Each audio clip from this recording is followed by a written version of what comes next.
عبده ورسوله يا أيها الذين آمنوا اتقوا الله حق تقاته ولا تموتن إلا وأنتم مسلمون أما بعد. Jamaah makan Allah Subhanahu wa taala, alhamdulillah kita bersyukur pada Allah Subhanahu wa taala. Pada kesempatan pagi yang cerah ini kita diberikan taufik oleh Allah Subhanahu wa taala untuk mempelajari firman Allah, wahyu Allah Subhanahu wa taala, dan pesan-pesan yang Allah sampaikan di dalam wahyu tersebut. Semoga kita bisa mendapatkan ilmu yang bermanfaat, yang membuahkan amal soleh, dan diberikan oleh Allah Subhanahu wa taala pahala yang berlimpah dari amal yang kita lakukan tersebut. Pada kesempatan pagi hari ini insyaallah kita akan melanjutkan tafsir dari surat-surat yang terdapat pada Juz Amma, Juz 30. Dan pada pertemuan yang berlalu, pekan kemarin kita sudah bacakan tafsir dari surat Al-Asr. Insyaallah sekarang kita akan bacakan tafsir dari surat At-Takatsur. Allah Subhanahu wa taala berfirman, Bismillahirrahmanirrahim. Alhaakumut takatsur hatta zurtumul maqabir kalla sawfa ta'lamun thumma kalla sawfa ta'lamun kalla law ta'lamuna 'ilmal yaqin latarawunnal jahim thumma latarawunnaha 'ainal yaqin thumma latus'alunna yawma idzin 'anil na'im. Jamaah yang dimuliakan Allah Subhanahu wa taala, surat ini disebut atau dinamakan At-Takatsur, diambil dari satu kata yang terdapat di dalam surat ini, yaitu pada akhir ayat yang pertama, Alhaakumut takatsur, At-Takatsur, yang artinya takatsur itu adalah berbanyak-banyakan, bermegah-megahan, ya. Dan yang dimaksud di sini adalah bermegah-megahan, berlomba-lomba dalam hal yang dibenci oleh Allah Subhanahu wa taala, ya. Ada satu riwayat atau keterangan tentang surat ini, ya. Satu riwayat yang terdapat, ya, satu kisah yang menarik, yaitu Abu Bakar As-Siddiq dan beberapa sahabat yang lainnya ketika berada di dalam suatu majelis atau perkumpulan, Abu Bakar dan beberapa sahabat yang lain, di hadapan mereka ada air dan beberapa butir kurma. Kemudian Abu Bakar As-Siddiq radhiyallahu taala anhu, beliau menangis, ya. Kemudian para sahabat yang melihatnya bertanya kepada beliau, "Apa yang menyebabkan engkau menangis, wahai Abu Bakar?" Kemudian beliau radhiyallahu taala anhu, ya, sambil melihat atau menunjukkan air dan kurma tersebut, membacakan satu ayat yang terdapat di dalam surat At-Takatsur ini. Tsumma latus'alunna yawma idzin 'anin na'im. Kemudian sungguh-sungguh kalian akan dimintai pertanggungjawaban pada suatu hari nanti, yaitu di akhirat, anin naim, ya, dari suatu kenikmatan yang telah Allah berikan. Apa yang dilihat?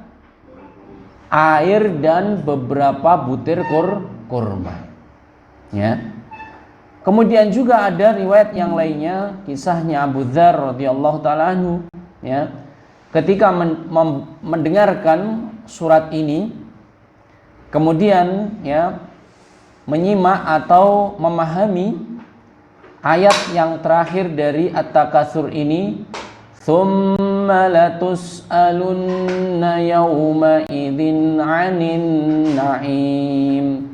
Kemudian sungguh-sungguh kalian akan dimintai pertanggungjawaban di suatu hari nanti, yaitu di akhirat, 'anin na'im, dari kenikmatan yang Allah Subhanahu wa taala berikan.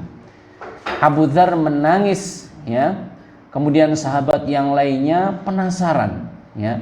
Sebenarnya nikmat apa yang ada yang diterima oleh Abu Dzar sehingga dia itu menangis. Ya, ada salah seorang sahabat yang ya izin masuk ke dalam rumahnya, tidak ditemukan sesuatu yang menarik kecuali hanya beberapa sendok dan piring saja. Ya, menangis terseduh-seduh. Bagaimana dengan kondisi kita? Ya, rumah megah, ya, kendaraan mewah, sawah saublah-ublah gitu ya Pak Wad, ya. Ya, kenikmatan-kenikmatan yang sangat banyak sekali. Maka ya ini peringatan bagi kita semuanya, surat At-Takatsur ini, bagaimana kita itu bisa nikmat di dunia namun tidak menjadi ya azab bagi kita ketika di akhirat kelak. Karena prakteknya para sahabat, mereka ini adalah sebagian dari mereka juga orang yang kaya raya. Namun demikian ternyata harta yang melimpah yang mereka miliki menyebabkan dengan wasilah tersebut, namanya syarat ta'yin, syarat tegas disebutkan adalah penduduk surga. Ya. Kita menginginkan yang demikian tersebut. Kenikmatan yang Allah berikan pada kita ini menghantarkan kita semuanya menuju surganya Allah Subhanahu wa taala. Taib jamaah, maka Allah Subhanahu wa taala kita akan bacakan ya surat Takatsur ini, pelajaran-pelajaran apa yang bisa kita ambil yang Allah Subhanahu wa taala wasiatkan di dalam surat ini. Monggo dibaca dahulu.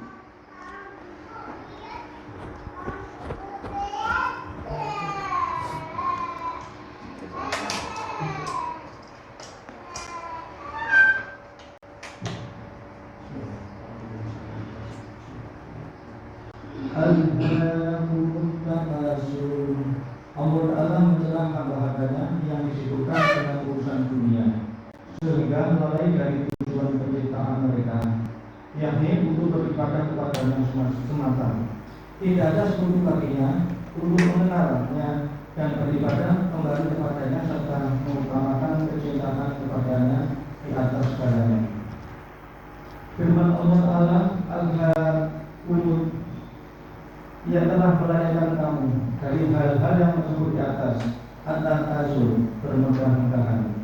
Ayat ini tidak menyebutkan secara detail tentang bentuk bermegah-megahnya. Hal ini berarti mencukup segala bentuk kemegahan dan kemuliaan yang dilakukan manusia, baik berbahasa, anak-anak, pengikut, para tentara, pembantu, jabatan, dan bentuk kemegahan lainnya yang tujuannya untuk pamer, tidak ditujukan untuk mencari keridhaan Allah. Baik, itu dulu. Ayat yang pertama Allah Subhanahu wa taala berfirman, Alhaakum, melalaikan kalian at-takatsur, ya, bermegah-megahan. Yang disebutkan oleh para ulama keterangan tentang ayat nomor 1 ini, Allah Subhanahu wa taala berfirman mencela. Ya. Berarti celaan menunjukkan perbuatan ini adalah suatu keburukan. Ya.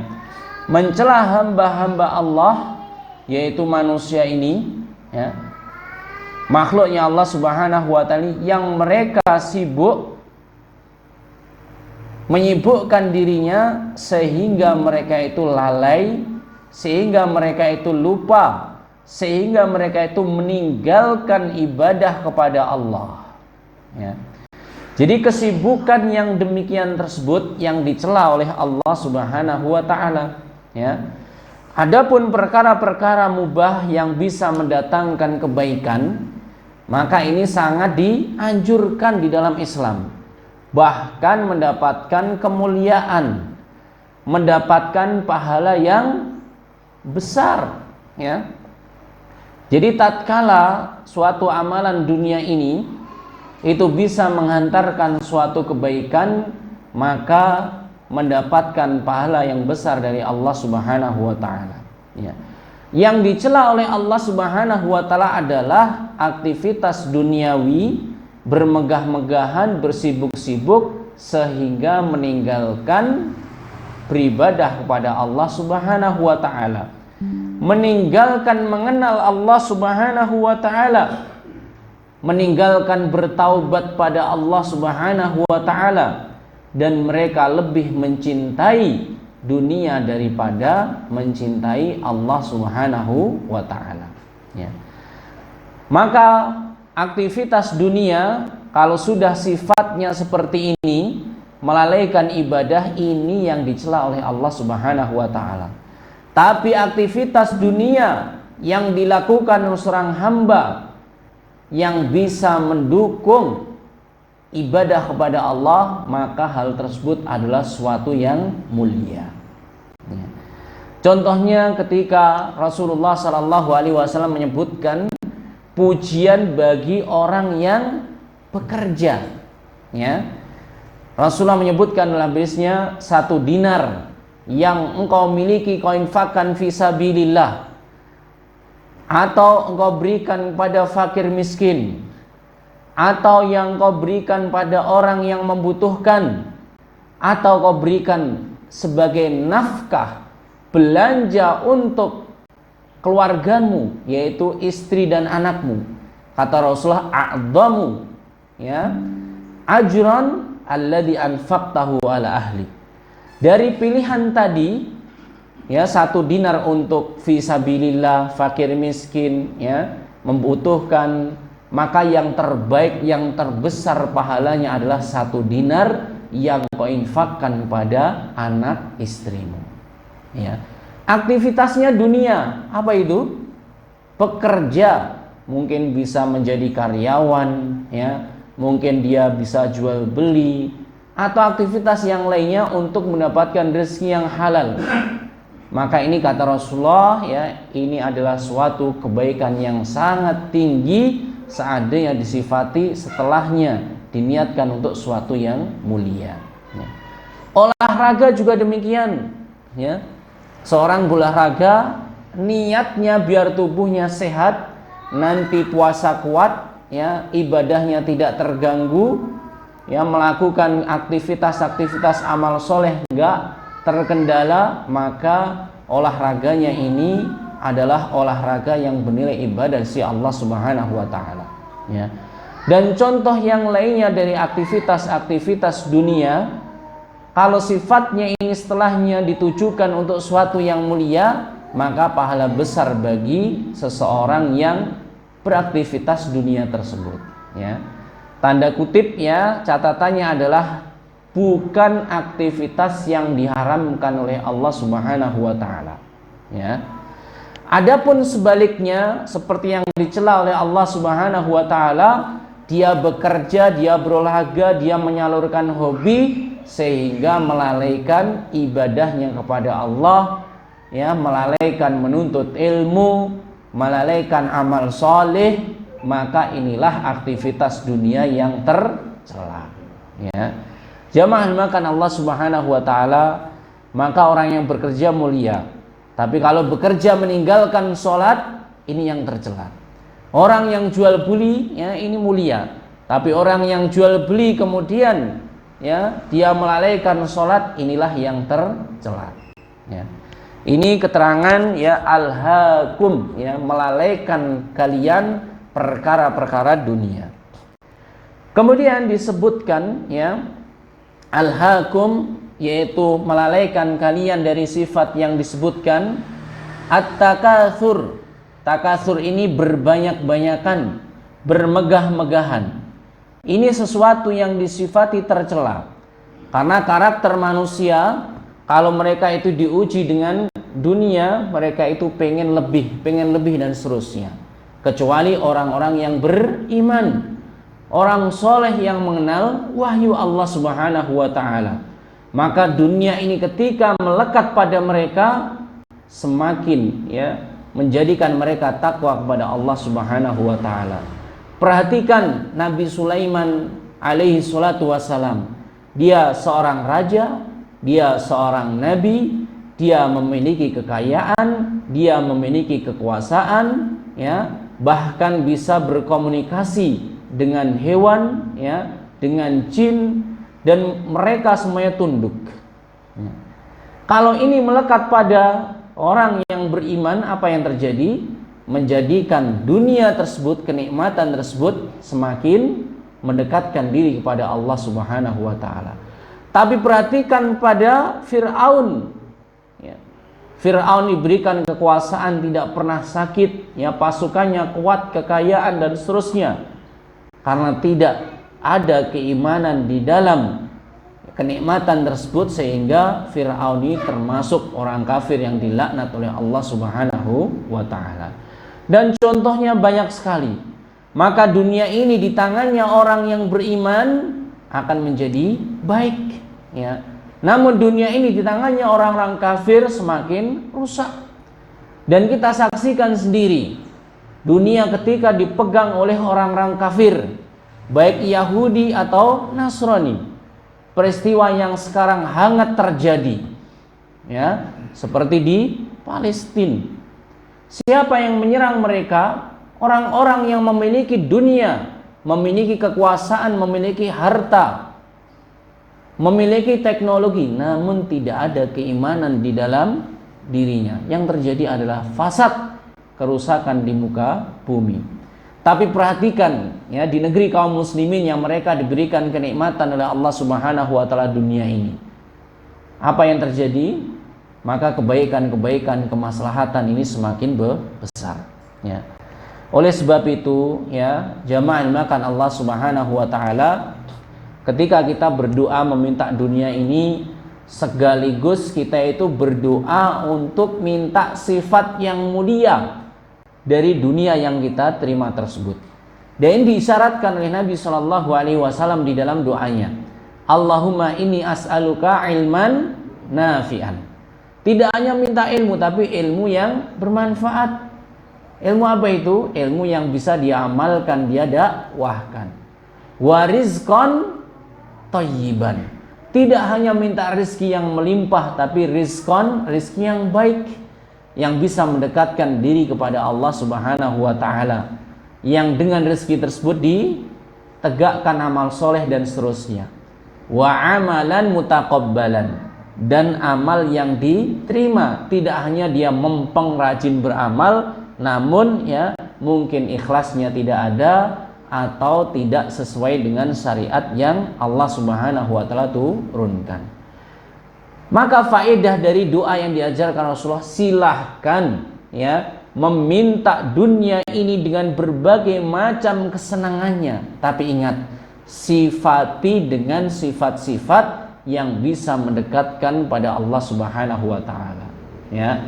Ya Allah, saya pengen anak-anakku ini jadi guru misalkan, tapi guru yang misalkan apa? Bermanfaat, guru yang soleh-solihah, Ya Allah, saya pengen anak-anakku ini jadi dokter. Tambah, jangan dokter saja, dokter-dokter yang memberikan kemanfaatan pada masyarakat, mendatangkan kebaikan, Ya Allah, saya pengen memiliki ini, kabulkan ya Allah. Disifati, misalkan tanah yang luas yang bisa digunakan untuk misalkan ibadah-ibadah yang dianjurkan oleh Allah Subhanahu wa ta'ala. Jadi ini pesan dari Rasulullah dari doa tersebut. Silahkan meminta dunia, tapi disifati dengan sifat-sifat yang mulia. Adapun bermegah-megahan ini Allah Subhanahu wa taala tidak menyebutkan jenisnya, ya. Karena dunia ini sangat banyak sekali. Disebutkan secara umum ini maka mencakup segala bentuk bermegah-megahan perlombaan dunia ini, ya, yang bisa mengantarkan seorang pada kesombongan. Bisa itu bermegah-megahan harta, anak keturunan, kawan-kawan, ya, pasukan, terus kemudian pembantu-pembantu atau kedudukan, ya, atau selainnya yang tidak disebutkan secara total di sini, tapi disebutkan secara umum, secara keseluruhan, apapun dari dunia ini yang bisa menghantarkan pelakunya pada perbuatan yang sombong, gitu kan? Yang sombong, maka ini adalah suatu yang tercela, yang Allah Subhanahu wa taala cela bentuk bermegah-megahan tersebut. Walaisal maqsudu bihal ikhlasu lillahi taala. Jadi bukan maksudnya ketika seorang mendapatkan dunia itu untuk beribadah ikhlas pada Allah Subhanahu wa taala. Maka kata kuncinya jamaah yang dimuliakan Allah Subhanahu wa taala, kalau pondasinya itu adalah keimanan, dunia ini tidak memudaratkan, tidak membahayakan. Karena yang mengendalikan adalah keimanan, yang mengendalikan adalah wahyu Allah, yang mengendalikan adalah suatu cahaya. Tapi sebaliknya, kalau yang mengendalikan adalah hawa nafsu, yang terjadi adalah kerusakan, yang terjadi adalah kemudaratan, yang terjadi adalah suatu malapetaka dunia dan juga akhirat, ya. Maka ini kita persiapkan, ya. Keimanan ini kita persiapkan agar ketika Allah menguji dengan kenikmatan-kenikmatan akan terlahir kebaikan-kebaikan, ketakwaan, kesolehan dan keridhaan Allah Subhanahu wa taala. Taib. Kemudian ayat selanjutnya, ayat kedua, hatta kalian terus-terus dalam kelalaian dan bersebar-sebar serta sibuk dengan urusan dunia. Firman Allah, hatta zulmul maqabun, sampai kamu berkunjung ke dalam kubur. Ketika itulah pintu kubur dibuka untukmu. Akan tetapi setelah itu permohonan ampun sudah tidak ada di lagi. Firman Allah, hatta zulmul maqabun, sampai kamu berkunjung ke dalam kubur. Ayat ini menunjukkan bahwa alam barzah merupakan tempat persinggahan sementara untuk kemudian menuju negeri akhirat.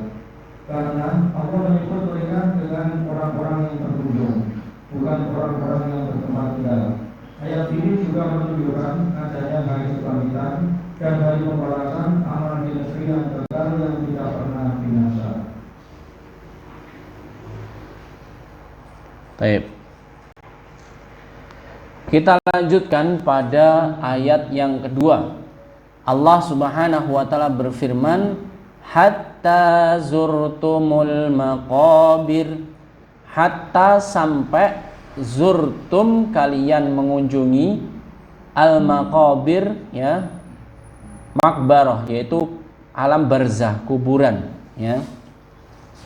Disebutkan ini merupakan sambungan dari ayat yang pertama, melalaikan kalian bermegah-megahan, kelalaian tersebut sampai kalian meninggal dunia, ya. Dan ini disebutkan fitnah dunia ini sangat dahsyat sekali, ya. Maka orang-orang yang beriman diperintahkan untuk berlindung dari fitnah dunia ini, ya, di dalam doa-doa mereka. Yang pertama, ujiannya Allah Subhanahu wa taala terhadap fitnah dunia ini yang tidak selamat ini sangat berbahaya. Rasulullah sallallahu alaihi wasallam menyebutkan, ya, aku tidak takut kalian ditimpa kemiskinan, tapi yang aku takutkan adalah dibentangkan kalian kenikmatan dunia ini, sehingga dia lalai meninggalkan kewajiban, melakukan kemaksiatan, terus kemudian meninggal dunia di atas kemaksiatan. Ini yang ditakutkan oleh Rasulullah. Kemudian Rasulullah juga mensifati manusia yang tamak dengan dunia ini, seandainya manusia itu memiliki satu lembah emas ini banyak sekali ya, bertonton ya. Kira-kira gimana? Ya sudah, saya santai ibadah. Apa gitu pemikiran manusia? Tidak. Dia menginginkan lembah yang kedua. Seandainya dia diberikan lembah yang kedua, wah ini sudah nggak cuma 7 turunan ini, mungkin sampai 20 turunan. Apakah bilang gitu? Enggak. Ternyata dia menginginkan lembah yang ketiga. Mungkin menginginkan Freeport gitu ya. Semuanya. Apa kata Rasulullah? Tidak ada yang bisa mengenyangkan keinginan mereka illa turab, kecuali tanah. Artinya apa? Mereka dipendem baru mereka sadar. Mereka dikubur baru mereka itu sadar. Artinya apa di sini? Ya, itulah bahaya fitnah dunia kalau tidak dibarengi dengan keimanan. Ya. Sekali lagi, kalau dibarengi keimanan ini mendatangkan kemanfaatan. Teman-teman jamaah yang mungkin diberikan rezeki untuk bisa umroh, ya, di Mekah itu ada, di Madinah ya maaf, di Madinah itu ada, Mekah Madinah itu Hotel Utsman itu ada hotelnya Utsman bin Affan ya, wakafnya beliau radhiyallahu taala anhu. Ya, nanti bisa dikunjungi di situ. Artinya apa? Selama 1500 tahun hartanya Utsman bin Affan dijaga oleh Allah Subhanahu wa taala. Karena apa tadi? Karena apa? Didasari dengan keimanan. Dan sekarang pun bisa seperti itu. Kiamat belum terjadi, kita masih hidup, ya. Ada peluang-peluang kebaikan segera diambil, ya. Terutama ini adalah misalkan tanah wakaf, ya. Kalau bangunan dan seterusnya ini mungkin punya usia, betul ya. Ini kokoh tapi ada usianya, mungkin 100 tahun nanti sudah perlu pelebaran, perlu ini dan seterusnya. Tapi kalau tanah ini nggak bisa kolakan, gitu Pak Bertongi. Yes, bumi kayak gini aja gitu. Kalau ada misalkan pembebasan tanah wakaf dan seterusnya, kalau bisa ambil bagian. Apalagi diyakini ini digunakan untuk suatu yang mulia. Ya, ini yang patut kita iri dari orang-orang yang kaya yang beriman. Boleh yang demikian tersebut. Dia bisa mengambil peluang kebaikan semuanya, sementara kita mungkin yang tidak bisa kita iri, bisa berdoa sehingga meskipun gak sampai kita itu ikut wakaf, tapi kita kebagian pahalanya. Ya, karena memang betul-betul kita ingin tapi kita tidak memiliki. Jadi seperti itu, ya. Artinya apa? Sangat baik sekali harta apabila berada di tangan orang-orang soleh. Nabi pun juga menyebutkan demikian. Jadi sebaik-baik harta adalah harta ada di tangan orang soleh. Seburuk-buruk harta adalah harta yang ada di tangannya orang-orang kafir, orang-orang yang rusak. Ya. Maka kesempatan bagi kita kalau ada peluang-peluang kebaikan, ya, kita ikut andil untuk ikut serta dalam kebaikan tersebut. Ya, di sini disebutkan manusia itu kalau sudah lalai dengan dunia, ingatnya nanti kalau sudah meninggal dunia. Ya. Dan ini yang dinamakan penyesalan. Ya.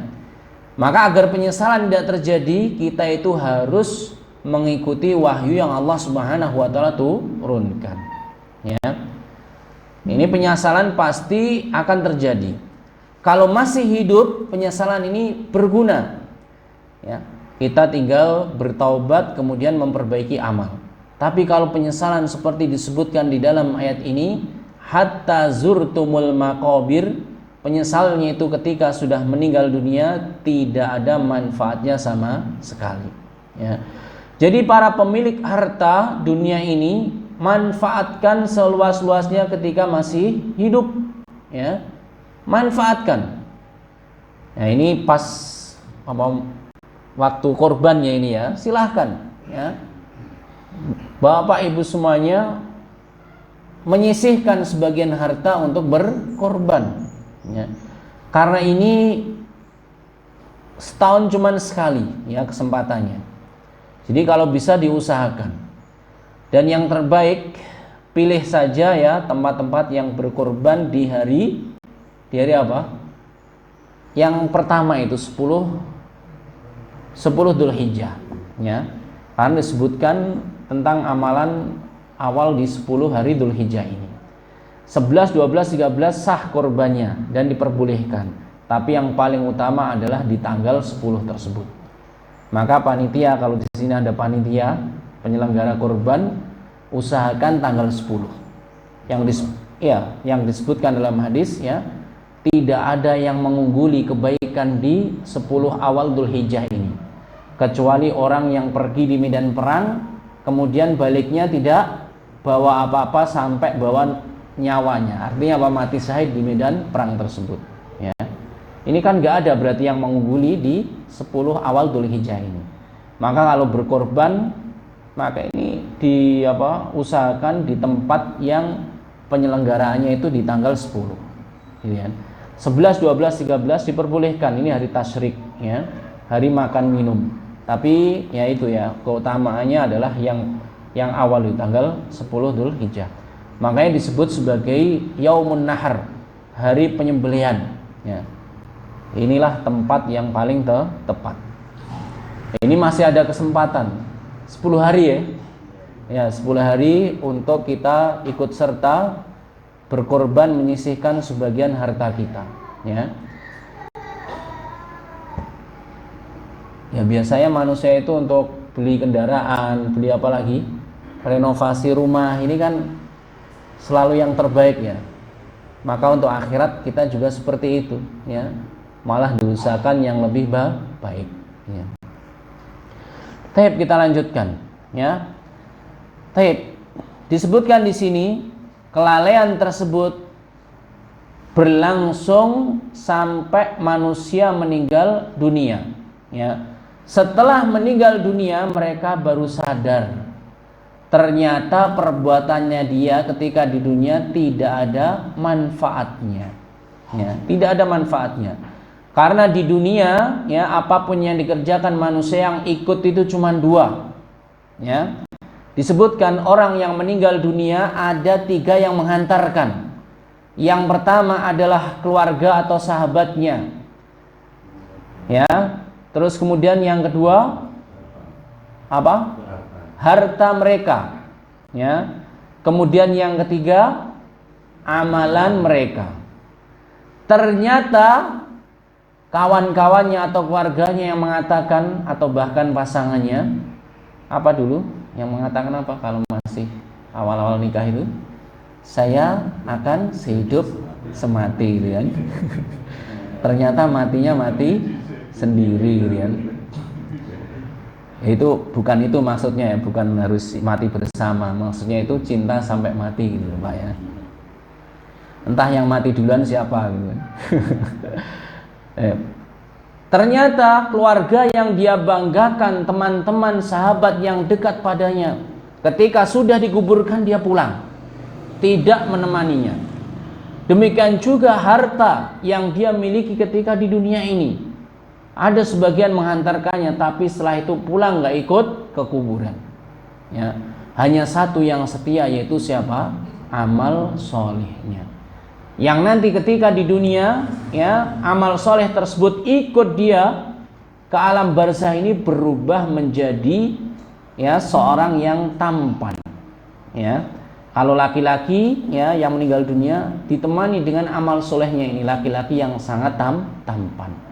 Kalau wanita yang sangat rupawan, yang sangat indah, ini amal solehnya yang setia ya.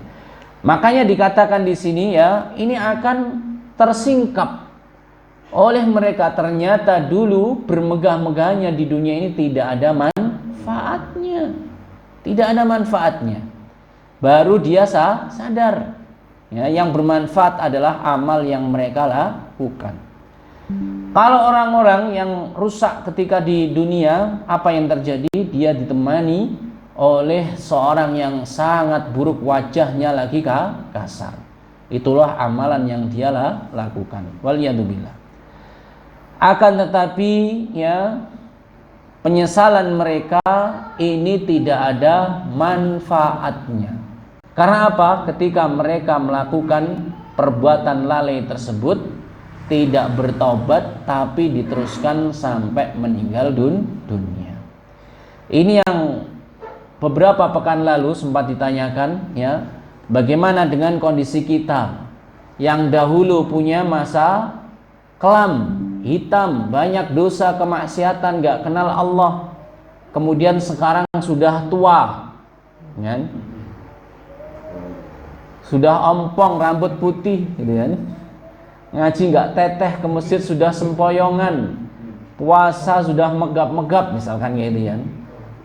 Kita sudah jawab, ya, yang pertama, kalau diberikan kesadaran ketika masih hidup ini ada kesempatan. Tapi kalau kesadarannya ini setelah meninggal dunia nggak ada. Dan itulah tanda dari orang yang husnul khatimah, diberikan taufik oleh Allah cinta amal soleh sebelum dia itu meninggal dunia, ya.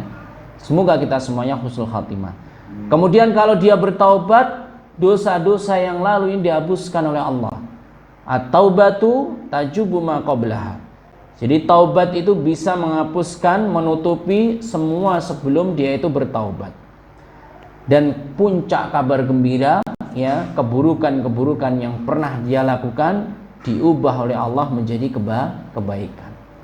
Kalau dosanya satu lautan, maka menjadi lautan tersebut lautan kebaikan. Ini, ya, nikmatnya bertaubat, ya.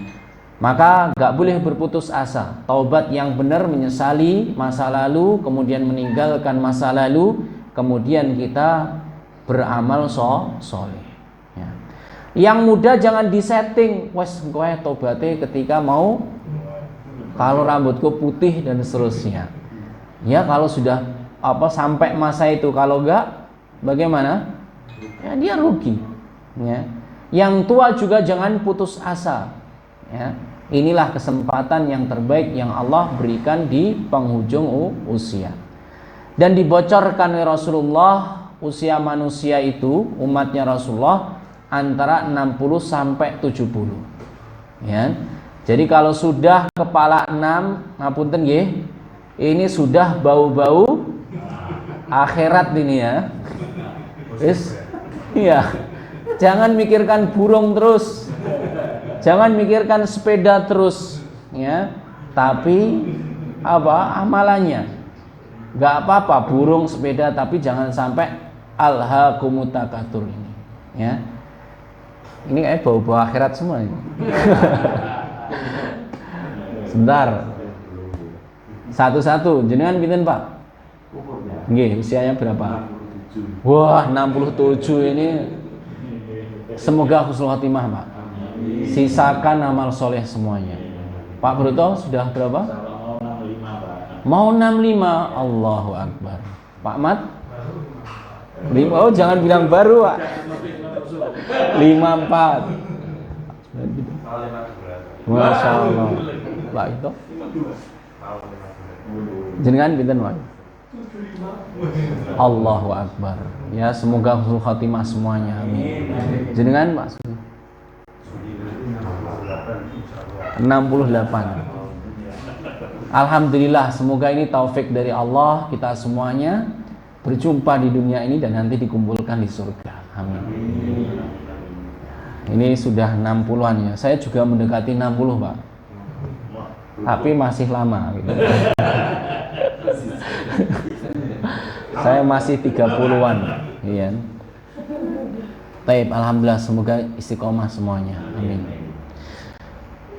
Dan disebutkan di sini, kuburan ini dikatakan di sini adalah zurtum, tempat ziarah. Namanya ziarah, berkunjung tidak selama-lamanya. Gitu kan? Ini sebagai tempat persinggahan saja. Tapi persinggahannya ini juga kalau dihitung waktu dunia juga lama. Ya. Yang meninggal di masanya Adam ini sudah berapa ribu tahun mereka itu singgah. Yang tahun-tahun ini sampai hari kiamat mungkin berapa puluh tahun lagi atau berapa ratus tahun lagi, ini juga lama. Dan ingat, di alam barzah ini ada nikmat dan juga ada azab. Disebutkan tentang kengerian azabnya, ya manusia itu dipukul sampai hancur kemudian dihidupkan lagi. Disebutkan juga azabnya manusia nanti diperlihatkan waliyadzubillah, ya tempatnya mereka di neraka. Jadi filmnya yang dia lihat adalah film-film yang mengerikan tentang azab yang satu pindah dengan azab yang lainnya. Adapun kenikmatan di alam barzah, ya dia berada ditemani orang-orang yang indah, yang rupawan. Kemudian dihamparkan ya taman yang indah sejauh mata memandang. Kemudian diperlihatkan tempatnya nanti di surga. Sehingga tiap hari orang yang soleh di alam barzah ini mereka bertanya kepada Allah seraya meminta, mata taqumus sa'ah, kapan ya kiamat ini akan dibangkitkan, kapan kiamat ini akan terjadi? Karena mereka rindu tempatnya di surga. Lihat, ya, semoga kita semuanya termasuk ahlul jannah, amin.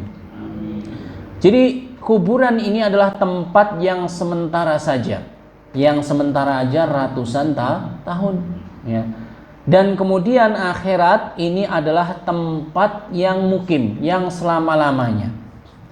Bapak Ibu yang dimuliakan Allah Subhanahu wa taala, dunia yang dikatakan oleh Allah Subhanahu wa taala ini tempat sementara saja, usianya berapa tahun ini?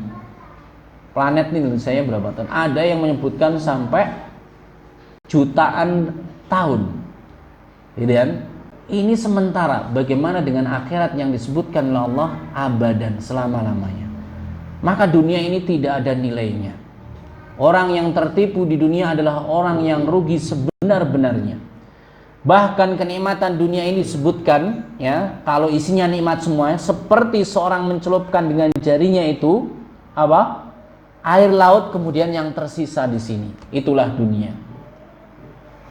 Sementara kenikmatan yang terendah di surga seorang dunia beserta isinya dikalikan 10 kali lipat. Itu serendah-rendahnya kenikmatan surga. Makanya dunia ini udah gak ada nilainya. Kalaupun kita diberikan dunia, kita usahakan untuk kebahagiaan akhirat. Itulah orang yang cerdas yang sebenarnya. Kemudian jamaah dimuliakan Allah Subhanahu wa taala, maka hatta zurtumul maqabir, di sini juga menunjukkan adanya alam barzah yang harus kita imani. Adanya hari kebangkitan yang harus kita imani. Ada juga hari pembalasan yang harus kita imani. Ada juga negeri akhirat yang harus kita imani, ya. Sekali lagi kita itu betul-betul sementara di dunia ini, ya. Mungkin yang usianya tadi 60, 70 mengingat masa kecilnya masih segar. Betul ya? Saya itu masih ingat ya SD, TK, masa-masa SD di masjid dan seterusnya. Ternyata sekarang anak-anaknya juga sudah besar gitu ya. Masih segar sekali. Ya, jenengan semuanya juga seperti itu. Ternyata dunia ini sangat cepat dan sementara, ya. Baik jamaah yang dimuliakan Allah Subhanahu wa taala, semoga sisa umur kita ini yang kita tidak ketahui bersama ya, kapan itu akan diputus oleh Allah Subhanahu wa taala menjadi sisa-sisa usia yang diridhoi dan cintai oleh Allah Subhanahu wa taala. Kita diberikan taufik kemudahan oleh Allah untuk beramal soleh. Dan satu kebaikan yang disebutkan oleh Rasulullah SAW, satu peristiwa. Nanti di akhirat itu ada penduduk surga yang mencari teman-temannya. Ya. Dia sudah menikmati surga, kemudian teringat teman-temannya. Di manakah teman-temanku yang dulu ikut sholat bersamaku, ikut berpuasa bersamaku, ikut bermajlis bersamaku? Kalau dia tidak dapati di surga, dia minta kepada Allah, ya Allah, ya berikan kenikmatan, aku bisa bersama mereka lagi. Ini memberikan syafaat. Oleh sebab itu majelis-majelis kebaikan ini, meskipun kita nggak ngedong-ngedong ilmunya, ya, meskipun kita harus meluangkan waktu dan seterusnya, boleh jadi inilah nanti yang menjadikan kita itu berjumpa lagi di dalam surga. Dan di surga nanti ngapunten ya, sama usianya. Sekarang kan variatif gitu kan. Nanti sama, kita sama-sama muda di usia 30-an. Gitu kan? Wa kawaiba atroba. Ya, jadi usia-usia yang paling indah. Ya, usia-usia yang paling matang di usia 30-an nanti kita bersama di surga. Ya, amin ya rabbal alamin. Demikian jamaah makan Allah Subhanahu wa taala, ya, 2 ayat dulu yang kita pelajari pada kesempatan kali ini tentang surat At-Takatsur, yang pelajarannya bisa kita ambil ya, bahwasanya dunia ini sangat bermanfaat bagi siapa? Orang-orang yang beriman. Namun dunia ini menjadi laknat ya, jauh dari rahmat Allah ketika digunakan untuk bersenang-senang saja. Dan setelah kehidupan dunia ini ada alam lain yang sifatnya sangat panjang, sangat lama dan kekal, yaitu ada alam barzah, kemudian mahsyar, kemudian jannah awinnar, surga atau neraka. Semoga kita semuanya dikumpulkan di dunia dalam kebaikan dan dikumpulkan oleh Allah Subhanahu wa taala di dalam kebaikan-kebaikan di surga kelak. Amin ya rabbal alamin. Sisa waktu bisa kita gunakan untuk berdiskusi, tanya jawab. Mungkin ada hal-hal yang belum saya sampaikan atau kurang jelas, bisa ditanyakan. Demikian, barakallahu fiik. Monggo.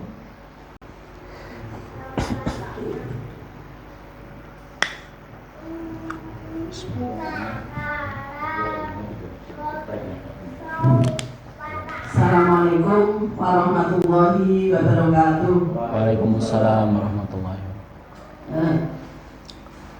Begini Ustaz, sehubungan ini waktu bulan Zulhijjah pada awal tanggal 1 sampai 10 itu kan ada amalan-amalan yang paling dicintai oleh Allah. Sehubungan kalau saya melihat di YouTube atau di medsos itu banyak sekali dari ustadz-ustadzah itu kalau hari ini membaca ini sekian banyaknya, sekian ribu, kemudian kalau saya ini kan masih awam, bingung Ustadz, mana yang harus dibaca, bacaan-bacaan itu atau yang diamalkan. Tolong dijelaskan untuk hari-hari yang hari-hari ini sampai 10 itu amalan-amalan mana yang diamalkan. Terima kasih. Oke. Ini saya sebutkan sekilas. Saya ada ada tulisan ya, buku e-book ini, keutamaan dan amalan 10 awal Dzulhijjah, nanti bisa dibagikan. Ini sudah saya share ke jenengan Mas. Di situ saya sebutkan keutamaan dan juga amalan-amalan yang bisa dilakukan. Salah satunya sini saya sebutkan ya, melaksanakan ibadah haji dan umroh. Ya, khusus ibadah haji dan umroh ini memang nggak semuanya ya. Sampai yang istilahnya daftar pun sudah mampu ini harus nunggu dan antri gitu ya. Ini kalau bisa, ini kesempatan ya, menunaikan ibadah haji dan umroh. Kemudian selanjutnya berpuasa selama hari-hari tersebut atau pada sebagiannya, terutama pada hari Arafah ya. Ini dilakukan, yaitu amalan puasa. Ada Senin Kemis dilakukan. Kemudian ada puasa Daud misalkan terbiasa dilakukan. Atau minimalnya adalah puasa Arafah ya, puasa Arafah. Puasa pada hari Arafah ya, mengharap pahala dari Allah, ini bisa melebur dosa-dosa setahun sebelum dan sesudahnya. Jadi satu hari puasa 9 Dzulhijjah itu bisa menghapus dosa-dosa setahun sebelum Arafah ini dan setahun setelahnya. Ini satu hari saja ya. Maka ini kalau bisa harus kita lakukan ya. Kemudian ya, bisa dilakukan tadi terkait dengan zikir, takbir dan zikir pada hari-hari tersebut ya. Takbir ini lebih khusus ya untuk 10 awal Dzulhijjah, memperbanyak takbir ini mulia. Atau zikir-zikir yang lain yang sifatnya itu memuji Allah ya. Adapun keterangannya jumlahnya berapa ini tidak disebutkan. Maka kalau ibadah yang sifatnya mutlak ini tidak disebutkan jumlahnya, semakin dia sering dan banyak ya, maka itu semakin baik ya. Dia beraktivitas subhanallah subhanallah subhanallah. Dia misalkan sudah banyak kemudian ganti yang lain Allahu akbar Allahu akbar. Caranya seperti itu ya. Terus misalkan selesai itu alhamdulillah alhamdulillah kayak gitu. Nah, ini jenis zikir yang dianjurkan. Jumlahnya ini tidak dibatasi ya. Artinya apa? Semakin banyak, semakin bagus, semakin sering, semakin mulia. Kemudian di hari yang mulia ini bertaubat serta meninggalkan segala maksiat dan dosa. Ya. Kenapa kita pilih hari ini? Karena ini hari mulia. Taubat kita juga akan dibantu oleh Allah Subhanahu Wa Taala. Ya. Kemudian banyak beramal soleh sesuai dengan kondisi kita. Ada yang dimudahkan hartanya, ada yang dimudahkan ilmunya, ada yang dimudahkan tenaganya. Pilih sesuai dengan kemudahan yang ada di hadapan kita ya. Ini juga termasuk amal soleh yang dianjurkan ketika awal 10 Dzulhijjah ini. Kemudian disyariatkan takbir mutlak pada hari-hari tersebut, yaitu ketika menjelang hari raya ya. Mulai malam 10 Dzulhijjah sampai hari-hari tasyrik setelah misalkan setelah sholat 5 waktu ini ya, ini dianjurkan. Kemudian yang mampu berkorban pada hari korban dan hari tasyrik ya, dan ini kami anjurkan ya, seperti yang disebutkan di awal tadi, kalau bisa ini adalah di tanggal 10 karena kemuliaan disebutkan Rasulullah ini 10 awal Dzulhijjah, berarti 11 setelahnya ini boleh dan baik, namun yang paling utama dan mulia adalah tanggal berapa tadi? 10. Ya, setelah sholat. Kemudian adab yang lain, kalau orang sudah berniat korban, sudah beli kambing, beli hewan korban, ini dilarang ya mencabut atau motong rambut, kuku kalau dia sudah hendak berkorban. Jadi mulai hari ini ya ini dilarang potong kuku. Waduh kadung doa, tahan nggak apa-apa. Gitu kan? Yang penting wudu ketika bersuci ini diperhatikan ya. Gitu ya. Terus kemudian melaksanakan sholat Idul Adha, ini termasuk juga masih tanggal 10 ya. Dan mendengarkan khutbahnya. Ya. Apa pesan dari khutbah tersebut. Terus yang terakhir 10 saya sebutkan di sini, mengisi hari-hari dengan ketaatan dan syukur. Kemudahan ketaatan yang kita lakukan kita tunaikan dan juga banyak bersyukur di hari-hari tersebut ya. Ini jamaah nanti bisa dibagi ya, bisa dibaca ya. Amalan-amalan 10 awal Dzulhijjah. Barakallahu fiik. Monggo kalau ada yang lainnya silakan. Kalau terkait takbir mutlak tadi, itu apakah kita boleh membiasakan anak-anak nanti sepanjang hari pertama sampai hari 9 Dzulhijjah pas nanti masuk itu dilakukan pada asar itu, pada sholat asar atau bagaimana cara menyampaikan pembelajaran itu kepada anak-anak semua baik. Ya ketika mereka itu dalam kondisi tenang ya, kita ajari nggak apa-apa ya, kita ajak takbir bareng gitu kan, nanti dibiasakan seperti itu. Ketika sudah usia balik ya, nanti dijelaskan ilmunya, ini waktunya ini, tapi mereka sudah terbiasa dengan takbir tersebut. Ini diperbolehkan mimba bita'lim ya. Seperti Rasulullah ketika sholat pernah sesekali beliau itu naik mimbar. Karena apa? Dalam rangka mengajarkan para sahabat gerakan sholat ya. Ini diperbolehkan ya. Jadi bisa saja mana waktu yang longgar bagi mereka ini diajarkan. Bisa ketika TPA gitu kan. Bisa juga nanti ketika selesai sholat berjamaah atau sebelum tidur ya, ini bisa diajarkan pada mereka waktu-waktu yang mungkin mereka itu mudah untuk belajar gitu ya. Baik, barakallahu fiik. Nggih, gitu. Penjelasan yang berhubungan dengan korban. Ya. Korban ini kalau misalkan dengan keluarga, Iya. tapi kalau istilahnya juga melibatkan anak anu yang sudah meninggal, Iya. itu termasuk boleh loh enggak? Nggih.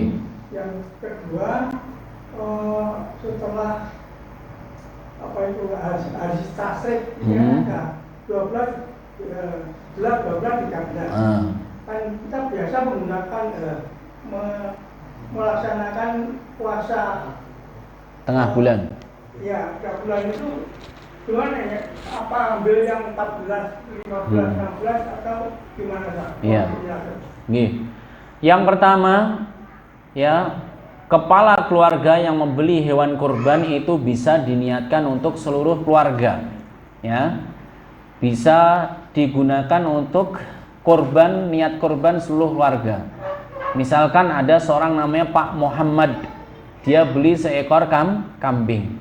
Maka dia dengan 1 ekor itu dia niatkan untuk 1 keluarga bisa. Apakah pahalanya dibagi seluruh keluarga sehingga misalkan 100 jadi 10-10 itu enggak? Pahalanya tetap utuh. Ya. Ini diperbolehkan. Apa ada dalilnya? Ada. Rasulullah ketika berkorban beliau menyebutkan ya, hadza li wali ahli wali ummati. Ini korban yang beli aku, tapi aku niatkan korban ini untuk diriku, keluargaku, hidup dan mati tentunya. Kemudian dan umatku yang tidak mampu berkorban. Ya, ini yang boleh hanya niatnya Bapak Ibu ya. Tapi yang membeli dari seorang di antara mereka. Paham ya? Jangan disalahpahami ya. Kemudian ada apa ini? Urunan korban itu ya. 300 santri, 300 siswa beli 1 ekor kambing misalkan. Nah, ini namanya latihan ya, latihan penyembelihan saja ya. Tapi bukan korban yang sungguhnya. Itu nggih. Jadi bisa diniati ini untuk saya, keluargaku yang meninggal dan yang masih hidup, ini diperbolehkan. Kemudian yang kedua terkait dengan ayamul bid ini ya, kalau hari tasriknya kan 11, 12, 13. 13-nya kan ikut pertengahan ya. Ini bagaimana kita puasanya? Ini ada beberapa penafsiran yang dimaksud dengan 3 hari ya tiap bulan. Itu ada yang menyebutkan memang ayamul bid 13, 14, 15 setiap bulan Hijriah gitu kan. Tapi ada yang menyebutkan 3 hari setiap bulan itu kapan saja ya. Maka nanti bisa Bapak kalau sudah biasa itu puasanya tanggal berapa? 14, terus 15, terus 16 boleh. Ini kan? Dilakukan demikian karena ada sebagian para ulama menyebutkan atau memahami hadis tersebut 3 hari tiap bulan ini bukan hanya ayamul bid, tapi berpuasa minimal 3 hari tiap bulan ya, apapun ya bentuk puasanya. Jadi nanti bisa ya seperti itu Bapak nggih. Barakallahu fiik. Mengenai puasa yang 10 hari bulan itu, 10 hari pertama bulan Dzulhijjah, kalau misalnya punya tanggungan puasa wajib itu terhitung bagaimana? Iya. Ini ada pertanyaan, kalau punya tanggungan puasa wajib terus dia puasanya di 10 awal Dzulhijjah bagaimana? Yang pertama ini seperti puasa yang lain, artinya diganti di hari-hari lain. Artinya dia itu tetap sah, terus kemudian bisa mengganti puasa Ramadan yang dia tinggalkan. Misalkan 5, dia melakukan 5 hari, maka yang 5 ini dikatakan sudah selesai tanggungannya. Tapi ingat ya, puasa wajib ini tidak bisa dicampur niatnya dengan puasa sunnah. Yang boleh digabung niatnya adalah amalan sunnah dengan sunnah yang tata caranya itu sama. Misalkan ya, sholat tahiyatul masjid dengan qobliyah subuh, bisa dia lakukan 2 rakaat tahiyatul masjid, 2 rakaat kemudian qobliyah subuh. Atau bisa juga dengan cara apa? Menggabungkan niatnya. Ya, saya sholat tahiyatul masjid sekaligus qobliyah subuh ya. Karena apa? Sama-sama sunnahnya, sama-sama tata caranya. Namun kalau hukumnya beda tidak boleh. Misalkan mengganti atau mengqadha puasa Ramadan. terus diniatkan Senin Kemis awal dari 10 Dzulhijjah, niatnya double telu gitu kan. Ini enggak boleh. Yang boleh hanya sekali saja. Bagaimana, apakah dia mendapatkan keutamaan? Tentunya ya, dia mendapatkan keutamaan karena dia puasa di hari-hari tersebut ya. Lebih utama juga karena apa? Di hari-hari ya yang mulia. Jadi keutamaan amal itu ya menjadi berlebih kapan itu terjadi? Ketika di waktu-waktu mulia atau di tempat-tempat mulia. Di waktu mulia amalannya sama. Ya, misalkan apa? Melakukan qiraatul Quran atau sedekah, tapi itu di waktu malam Lailatul Qadar. Beda nilainya meskipun amalnya sama. Ya, atau di tempat yang mulia. Jenengan sholat 2 rakaat di sini mulia. Tapi kalau sholat di misalkan Masjidil Haram, Masjid Nabawi, dan Masjidil Aqsa, ini lebih mulia berlipat-lipat. Jadi kemuliaan suatu amalan kadang tergantung waktu dan tempat. Baik, barakallahu fiik. Silahkan kalau masih ada yang ingin tanyakan.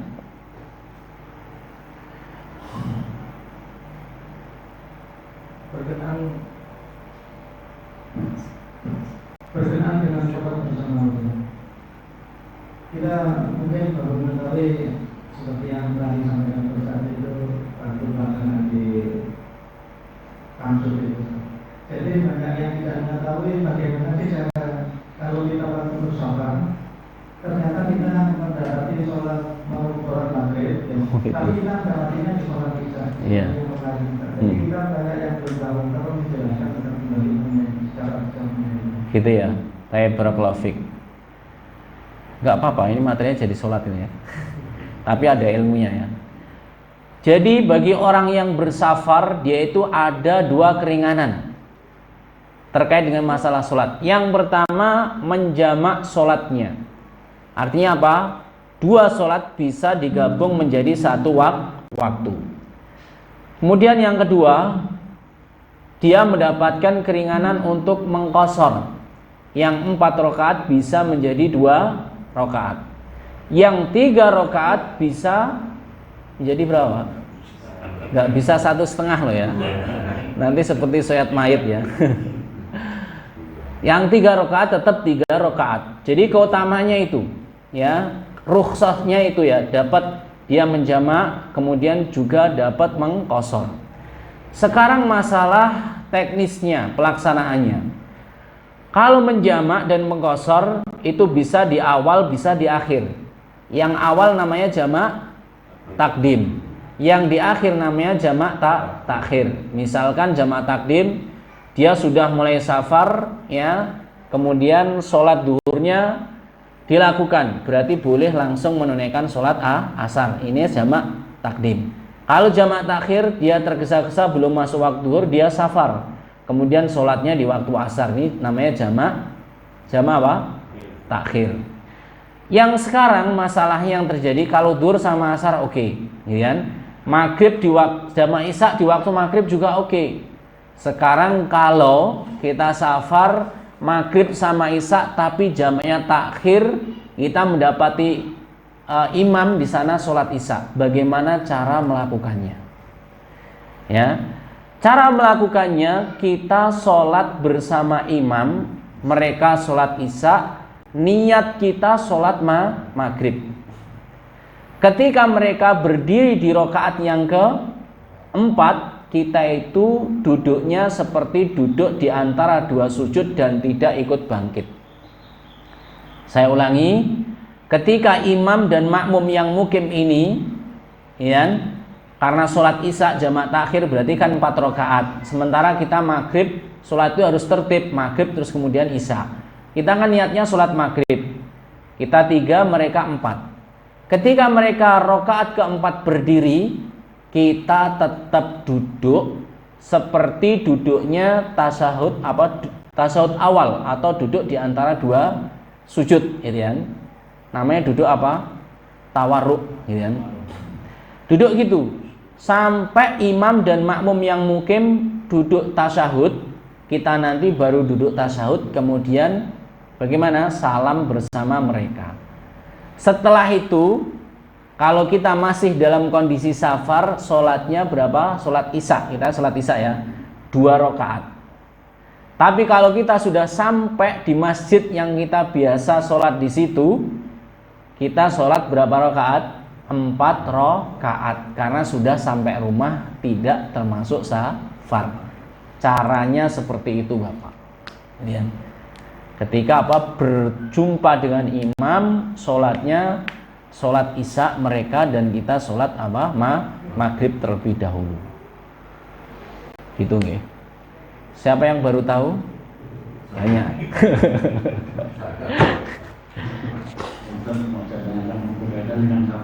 Ya. Apakah betul sholat Jumat itu bagi musafir tidak boleh bisa dijamak dengan sholat asar?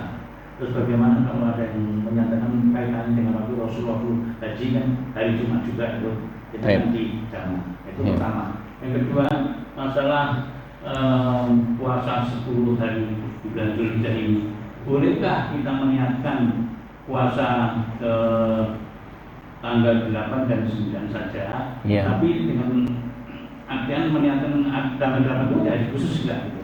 Iya. Ya, terima kasih. Nggih. Yang pertama ya, terkait dengan masalah safar tadi, kalau kita jumpa Jumat dan sholat Jumat misalkan, apakah boleh dijamak dengan asar? Yang pertama, seandainya dia itu tidak Jumatan nggak apa-apa, gitu kan? Karena Jumatan itu kewajiban bagi orang yang mukim, ya. Mukim itu tidak safar, tidak bepergian. Maka kalau masalahnya seperti itu mudah, gitu kan? Tinggal sholat duhur 2 rakaat, langsung sholat asar 2 rakaat. Bagaimana kalau kita tetap ikut Jumatan? Sah apa enggak? Jawabannya sah, meskipun kita enggak wajib. Tanya lagi, boleh enggak dijamak dengan asar? Ini perselisihan para ulama. Wallahu ta'ala yang benar ya, atau yang kuat lah masalah dalam masalah ini, boleh ya. Jadi nanti setelah sholat Jumat jangan pikir namanya jamak itu langsung ya, langsung sholat 2 rakaat diniati apa?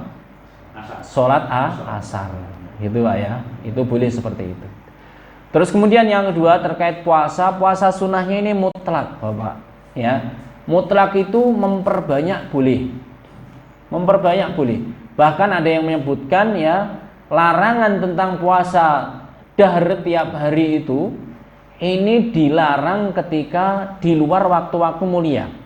Misalkan nggak ada bulan apapun tiap hari puasa ini terlarang. Tapi kalau di hari-hari yang mulia ini ada yang membolehkan. Jadi misalkan dari awal sampai tanggal 9, 10 kan haram ya. Sampai 9 itu puasa terus, ini boleh. Atau mencolong ya sukanya. Wah ini pas semangat, besok nggak ada aktivitas puasa, boleh. Ya. Seperti itu. Atau misalkan seperti tadi 8 sama 9. Karena ini sifatnya adalah puasa mutlak di hari-hari yang mulia. Dibedakan dengan hari yang lain. Seperti membaca Al-Quran ya, di hari-hari biasa paling cepat hatamnya itu adalah 3 hari yang diperbolehkan ya. Tapi di waktu mulia seperti bulan Ramadan, bahkan dinukilkan ada yang sampai hatam Imam Syafi'i itu 60 kali. Disebutkan para alim ulama dahulu, para ulama kita menutup majelis taklim ini diliburkan. Mereka sibuk baca Al-Quran, gitu ya. Boleh sehari sampai 2 kali khatam, berarti 3 hari 6 kali khatam. Kalau di waktu yang mulia, atau di tempat yang mulia, ketika di Masjidil Haram, Masjid Nabawi, ya 3 hari khatam juga diperbolehkan atau lebih cepat dari itu. Ya, termasuk dalam hal ini adalah 10 awal Dzulhijjah ini, ya. Dia niatkan 89 boleh, dia niatkan gang 1 hari boleh, dia niatkan memperbanyak ya boleh, sampai full pun juga ada sebagian yang membolehkan. Ingat ini ya, ini bukan hari-hari biasa tapi di hari-hari mulia.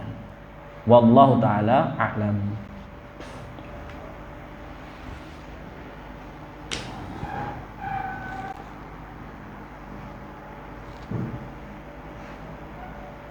Assalamualaikum. Mumpung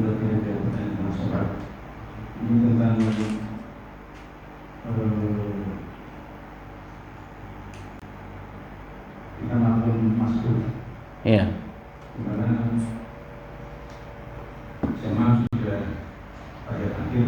Ya.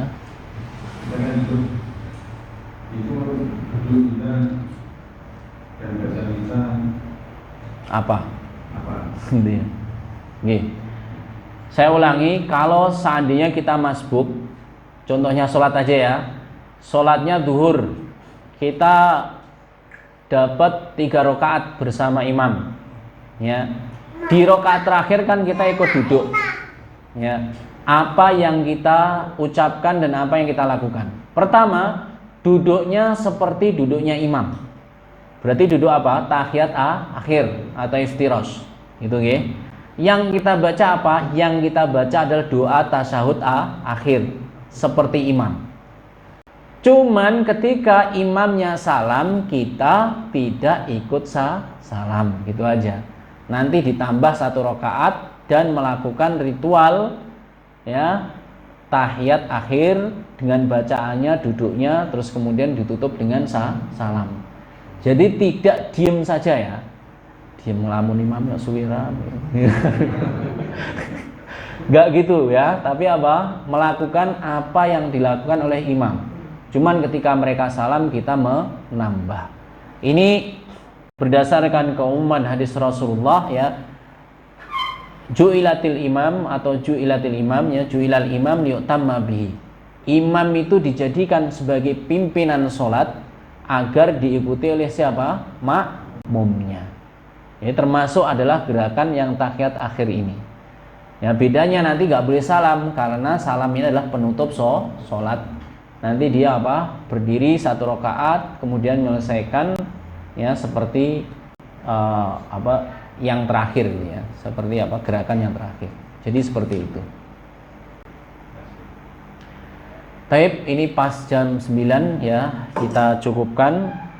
Insya Allah nanti terjemahnya selesai dari pembacaan ayat semuanya. Demikian jamaah, semoga kita semuanya diberikan oleh Allah Subhanahu wa taala ilmu bermanfaat, diberikan oleh Allah taufik untuk beramal soleh sebelum meninggal dunia ini, dan semoga kita semuanya dipertemukan oleh Allah Subhanahu wa taala di surga kelak. Amin ya rabbal alamin. Wa sallallahu ala nabiyyina Muhammad wa ala alihi wa ashabihi wa man tabi'ahum bi ihsanin ila yaumiddin. Subhanakallahumma bihamdika asyhadu an la ilaha illa anta astaghfiruka wa atubu ilaik. Wassalamualaikum warahmatullahi wabarakatuh.